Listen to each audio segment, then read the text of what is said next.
कि नीतीश कुमार आखिर भारतीय जनता पार्टी के लिए क्यों जरूरी या फिर मजबूरी थे। आज वही नीतीश कुमार भारतीय जनता पार्टी के लिए बोझ बनते जा रहे हैं। लालू प्रसाद ने अपने 15 साल के शासन में जिस तरह से सरकार चलाई उसको लेकर के नीतीश कुमार जम करके आलोचना करते हैं। प्रशांत किशोर जितनी भी बातें कर रहे हैं, अब उसके लबो-लुआब को यदि आप एक जगह रख दें तो फिर भारतीय जनता पार्टी की तरफ आपको देखना होगा। जेपी नड्डा आते हैं 1 महीना पहले, आकर के नीतीश कुमार से मिलते हैं, बड़ी गर्मजोशी से दोनों स्टेज साझा करते हैं। नीतीश कुमार कहते हैं कि अब केनहू नहीं जाएंगे, लेकिन ये सार्वजनिक बातें होती हैं। ऐसी सार्वजनिक बातें करके नीतीश कुमार कई बार इधर उधर इन्ने उन्ने चले गए। पनोरमा ग्रुप, जो सोचता है वो करता है, आपके अपने सपनों का आशियाना। नमस्कार, बहुत बहुत स्वागत करते हैं आपका। एक खबर ऐसी है जो आप तक पहुंचानी बहुत जरूरी हुई थी। डंके की चोट पे ये बात अब साबित होने लगी है कि भारतीय जनता पार्टी नीतीश कुमार के साथ अब लंबे समय तक नहीं चलेगी। ये बात हम नहीं कर रहे हैं, बल्कि दिल्ली से जो उड़ती उड़ती खबर आई है वो खबर नीतीश कुमार के पीछे पीछे बड़ी तेजी से दौड़ करके आई है। हमने आपको बताया था 2 दिन पहले कि नीतीश कुमार जब दिल्ली गए हैं तो वहाँ बहुत सारी बातों का फैसला होना है। नीतीश कुमार के लौटने के साथ ही बहुत सारी चीज़ें भी लौट करके दिल्ली से पटना आएंगी और वही तय करेंगी कि आगे आने वाले 2025 के चुनाव में और बिहार की सियासत में क्या कुछ होने वाला है। काउंटडाउन शुरू हो चुका है। हमने आपको बताया था, कल ही हमने आपको बताया था कि 48 घंटे बहुत भारी हैं बिहार की राजनीति पे, और इस 48 घंटे में बहुत कुछ होना है। इसी 48 घंटे में नीतीश कुमार दिल्ली से पटना आएंगे। पटना आकर के वो कैबिनेट की बैठक करेंगे। कैबिनेट की बैठक में जो कुछ होगा वो आपके सामने हम रखेंगे ही, लेकिन उसके साथ साथ इन 48 घंटों में नीतीश कुमार के स्वागत की जो तैयारियां हुई हैं वो भी आपने देख लिया। भारतीय जनता पार्टी इस सारे मुद्दों पर बिल्कुल चुप है। नीतीश कुमार को लेकर के भारतीय जनता पार्टी की क्या स्ट्रेटजी है ये अभी तक किसी को भी पता नहीं चला है। अलग अलग एनडीए घटक दल जो हैं वो अपने अपने डिमांड, अपने अपने ग्रीवांसेस रख रहे हैं। वहीं नीतीश कुमार बिल्कुल चुप हैं और भारतीय जनता पार्टी भी इस पूरे मुद्दे पर गुम्मी साधे हुए है। इसके मायने क्या हैं? जब चुप्पी बहुत लंबी हो जाए तो धीरे धीरे करके व्यक्ति के भीतर एक उमस पैदा करने लगती है, एक संशय पैदा करने लगती है कि आखिर चुप क्यों है। और चुप्पी के बाद अगर नीतीश कुमार जैसे व्यक्ति बोलते हैं तो उसका विस्फोट बहुत बड़ा होता है। अब तक नीतीश कुमार के राजनीतिक इतिहास में ये देखा गया है कि जब जब नीतीश कुमार चुप हुए हैं तो कुछ ना कुछ बड़ा हुआ है, और दिल्ली जाकर के नीतीश कुमार बैरंग वापस आ जाएं तो ये बात तो और ज़्यादा कठिन है।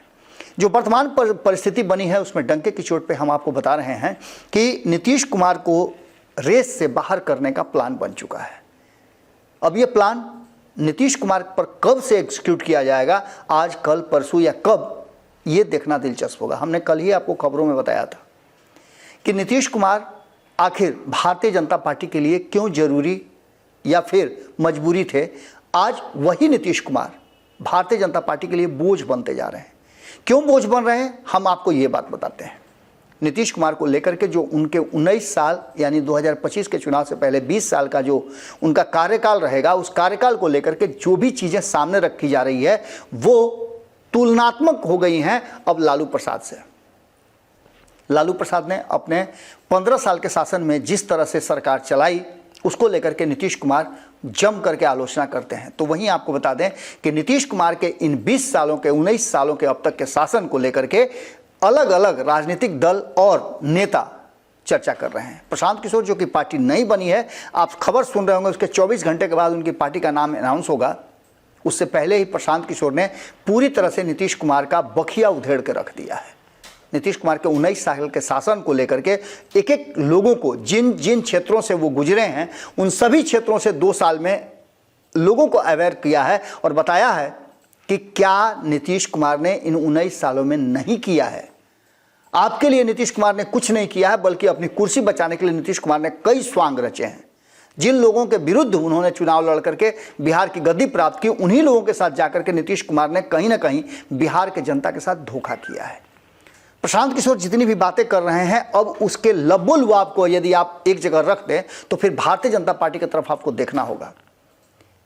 जेपी नड्डा आते हैं 1 महीना पहले, आकर के नीतीश कुमार से मिलते हैं, बड़ी गर्मजोशी से दोनों स्टेज साझा करते हैं। नीतीश कुमार कहते हैं कि अब केनहू नहीं जाएंगे, लेकिन ये सार्वजनिक बातें होती हैं। ऐसी सार्वजनिक बातें करके नीतीश कुमार कई बार इधर उधर इन्ने उन्ने चले गए हैं। इस बार नीतीश कुमार दावा कर रहे हैं कि हम कहीं नहीं जाएंगे, लेकिन भारतीय जनता पार्टी की उन बातों को भी मानने के लिए वो तैयार नहीं है। बात यही नहीं है, इसके अलावा नीतीश कुमार के जो जिद हैं या नीतीश कुमार के जो फैसले हैं, जिसको लेकर के कई बार समीक्षा की जरूरत पड़ी है और डर के मारे भारतीय जनता पार्टी ने उस पर कोई समीक्षा की बात नहीं की है, वो भारतीय जनता पार्टी अब ये समझने लगी है कि 2025 के चुनाव में यदि आपको नंबर 1 बनना है, यदि सत्ता में बने रहना है, तो नीतीश कुमार पर गंभीरता से विचार करना होगा और नीतीश कुमार के द्वारा जो इतने दिनों तक शासन किया गया है उसकी एंटी इनकम्बेंसी को बहुत बारीकी से पढ़ना पड़ेगा। 2024 के चुनाव में नीतीश जरूरत थे, ये बातें तय हो गई हैं। नीतीश कुमार के आने से भारतीय जनता पार्टी को फायदा मिला है, इससे कोई इनकार नहीं कर सकता है। हो सकता है कि नीतीश कुमार नहीं रहते तो और ज़्यादा फायदा हो सकता था, लेकिन वो तो हाइपोथेटिकल है। वर्तमान जो स्थिति बनी है उस स्थिति में नीतीश कुमार, भारतीय जनता पार्टी को 12 सीट मिला, उसमें भारतीय जनता पार्टी को लगता है कि नीतीश कुमार का उसमें सहयोग रहा है, लेकिन शुरुआती दौर में आपने देखा जब रिजल्ट के बाद कहा गया कि नीतीश कुमार से घाटा हुआ है। खैर, इन सभी बातों को लेकर के अब आगे अगर आप बढ़िएगा तो आपको नजर आ जाएगा कि एक तरफ जहां भारतीय जनता पार्टी लगातार सदस्यता अभियान जैसे बहुत बड़ा कार्य नहीं है, लेकिन सदस्यता अभियान को प्राथमिकता के साथ रखते हुए भारतीय जनता पार्टी उस पर समीक्षा पे समीक्षा कर रही है। कभी राष्ट्रीय अध्यक्ष और कभी प्रदेश अध्यक्ष, यानी बिहार में सदस्यता अभियान को बहुत बारीकी से देखा जा रहा है। इसके पीछे का कारण है कि जितने अधिक सदस्य बनेंगे 2025 में उतना ज़्यादा फायदा होगा और पार्टी को नंबर 1 बनाने में सहूलियत मिलेगी। ये सभी बातें 28 लाख सदस्य अब तक बनाए जा चुके हैं। इस बात को लेकर के भी कहीं ना कहीं भारतीय जनता पार्टी ने अनाउंस किया है, अब इस वक्त है और उसके साथ साथ और तेजी से सदस्यता अभियान बढ़ाई जाएगी। इसके साथ साथ नीतीश कुमार के फैसलों पर भारतीय जनता पार्टी की चुप्पी क्यों है? भारतीय जनता पार्टी भी अंतिम क्षण तक वॉच करना चाहती है कि नीतीश कुमार का ग्राफ क्या है। असल में ये पूरा खेल तो शुरू होगा जब सीट शेयरिंग का समझौता होगा, तब नीतीश कुमार बड़ी यहाँ से बिहार से खुशी खुशी गए थे झारखंड को लेकर के कि झारखंड में भारतीय जनता पार्टी उनके साथ कोई समझौता करेगी। इसी बात को लेकर के चिराग पासवान भी दबाव बना रहे थे, लेकिन भारतीय जनता पार्टी ने घास तक नहीं डाला है। नीतीश कुमार दिल्ली में 2 दिन रह करके आए, लेकिन भारतीय जनता पार्टी ने कोई भी चर्चा नहीं की। यानी कि भारतीय जनता पार्टी आगे अब नीतीश कुमार के साथ नहीं बढ़ना चाहती है। बिहार तो मजबूरी है, इसलिए भारतीय जनता पार्टी है, लेकिन 2025 के चुनाव से पहले, जैसा कि हम पहले भी आपको बता रहे थे कि 2 राज्यों का मात्र और 30 दिन वेट कर लीजिए। इन 30 दिनों में जब 2 राज्यों के चुनाव की घोषणा होगी या फिर नवंबर के अंतिम तक चुनाव हो जाएगा, 30 दिन से 60 दिन के बीच का जो समय होगा, वो 30 दिन के बाद और 60 दिन से पहले इस देश की राजनीति में एक बार फिर से एक बड़ा भूचाल आने वाला है। ऐसी संभावनाएं व्यक्त की जा रही है, क्योंकि भारतीय जनता पार्टी को ऐसा लगने लगा है कि नीतीश कुमार कई सेक्टर में बिहार की जनता की आंखों पर चढ़े हुए हैं, जिसकी चर्चा प्रशांत किशोर ने भी की और अन्य विरोधी जो हैं, एनडीए गठबंधन के दल को छोड़ दिया जाए तो अन्य विरोधी जम करके नीतीश कुमार और उनके फैसलों पर उंगली उठा रहे हैं और उस पर आंदोलन शुरू हो चुका है। चाहे वो स्मार्ट मीटर का काम हो, जमीन सर्वे का काम हो या फिर शराबबंदी का काम हो, इन सभी विषयों को लेकर के लगातार आप देख रहे होंगे कि हंगामा शुरू है। खैर, इन सभी बातों को लेकर के जो भारतीय जनता पार्टी के नेता हैं वो नीतीश कुमार नहीं बल्कि केंद्रीय योजनाओं को ज़्यादा प्रचारित कर रहे हैं और केंद्र बिहार को क्या क्या दे रहा है इस पर ज़्यादा फोकस है भारतीय जनता पार्टी के नेताओं का। इतना ही नहीं, नीतीश कुमार के खेमे में भी जो लोग केंद्रीय मंत्रिमंडल का हिस्सा हैं वो भी केंद्रीय योजनाओं और नीतियों का जमकर गुणगान कर रहे हैं, जबकि नीतीश कुमार की नीतियों को गुणगान करने के लिए नीतीश कुमार जब निकलते भी थे, मीडिया से बात भी करते थे, आजकल वो भी नहीं होता है। इन सभी बातों को लेकर के जो कुछ भी चल रहा है जनता दल यूनाइटेड के भीतर, वो भी नीतीश कुमार और भारतीय जनता पार्टी के बीच के रिश्तों को कहीं ना कहीं संशय में डाले हुए है। भारतीय जनता पार्टी लंबे समय से इंतजार कर रही थी कि वो बिहार में राष्ट्रीय जनता दल से सीधी लड़ाई में आए, लेकिन नीतीश कुमार के रहते, नीतीश कुमार के साथ होते ये संभव नहीं था। 2014 में अपने आप को भारतीय जनता पार्टी ने दोनों के विरुद्ध लड़ करके ये प्रूफ कर लिया है कि बिहार में उसे 32 सीटें मिली थी एनडीए गठबंधन के तहत और 22 सीटें खुद अकेले दम पर प्राप्त किया था भारतीय जनता पार्टी ने। यानी नीतीश कुमार के साथ रह करके और नीतीश कुमार से अलग रह करके भारतीय जनता पार्टी को घाटा ही हुआ है। 2019 की अगर चर्चा आप करते हैं तो उसमें भी 5 जीती हुई सीटें नीतीश कुमार के चलते छोड़नी पड़ी थी और नीतीश कुमार बीच में ही 17 सांसदों को लेकर के अलग हो गए थे, 16 सांसदों को माफ़ कीजिएगा।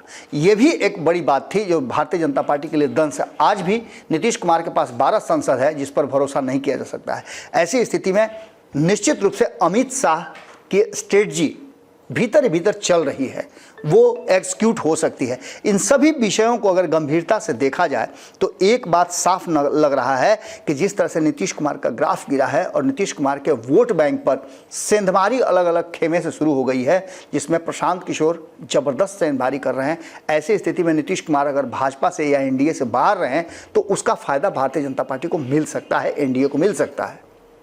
बाकी चीज़ें नीतीश कुमार के बारे में आप जानते हैं कि नीतीश कुमार बाहर रह के भी यदि कुछ सीटें जीत करके आते हैं और उनकी सीटों के साथ ही कहीं बिहार में सरकार बनने की संभावना होती है तो फिर भारतीय जनता पार्टी समझौता करेगी। यानी चुनाव से पहले नीतीश कुमार को 2025 के चुनाव से पहले नीतीश कुमार के दबाव को अब झेलने की स्थिति में भारतीय जनता पार्टी नहीं है।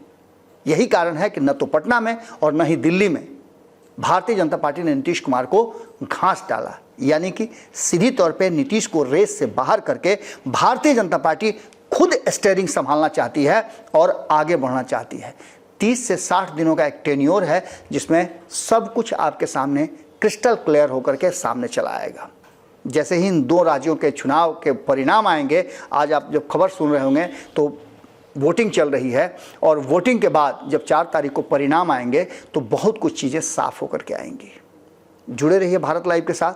डंके की चोट पर आपको कैसा लगा जरूर कमेंट बॉक्स में बताइएगा। यदि आपके पास भी कोई जानकारी हो तो हम इसे साझा कीजिएगा। बहुत बहुत धन्यवाद। नमस्कार। पनोरमा ग्रुप, जो सोचता है वो करता है।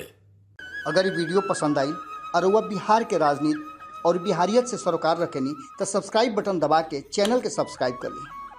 ओजे एगो घंटी बा, ओकरा बटन दबा देला से कुल सटीक और मारक खबर रुआ मुफ्त में मिल जाई। अगर रुआ पत्रकारिता के हमनी के नया प्रयोग में सहयोग कर चाहतानी तो ज्वाइन बटन दबा दी। पेटीएम नंबर नोट कर ली 9386816700। धन्यवाद।